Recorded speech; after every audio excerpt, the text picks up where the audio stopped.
Part 2. The Logbook. By 2 a.m., Caleb was already regretting it. The place was too quiet. No cars outside, no guests in sight. The TV behind the desk didn't work, and cell reception was a joke. Even the clock ticked like it was mocking him. Still, he poked around a bit, learned where the cleaning supplies were, made coffee that tasted like warm dirt, and eventually flipped through the ancient-looking logbook.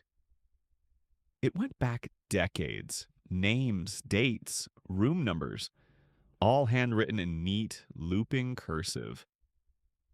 But as he flipped further, he noticed notes in the margins, written in different hands and increasingly frantic.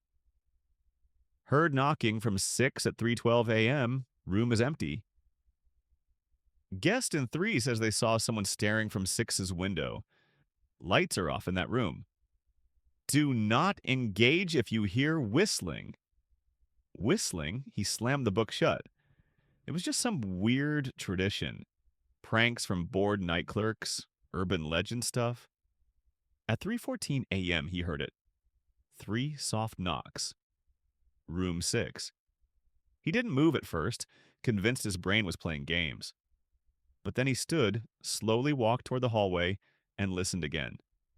Another 3 knocks. He whispered to himself, it's probably a pipe.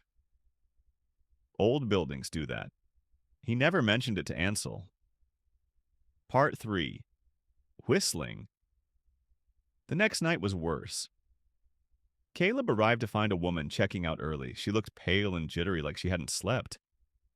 Her hands shook as she signed her name in the log. Everything okay? Caleb asked.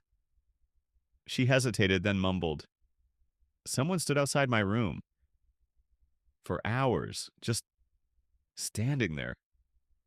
I didn't sleep. I couldn't. He tried to press, but she shook her head and left quickly.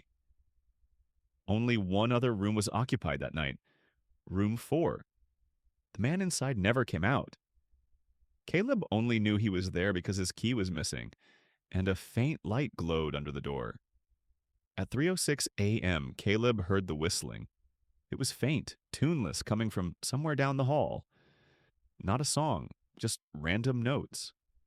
It was off-key, almost childlike, like someone trying to remember a melody they'd forgotten. He froze. Then, without thinking, he opened the logbook and flipped to the more recent pages. Whistling again, always around 3 a.m. Don't respond. Don't go near 6. It's not a guest. He stared at the hallway leading to room 6. The whistling continued for another minute, then stopped abruptly, like someone had noticed they were being listened to. Caleb didn't sleep when he got home that morning.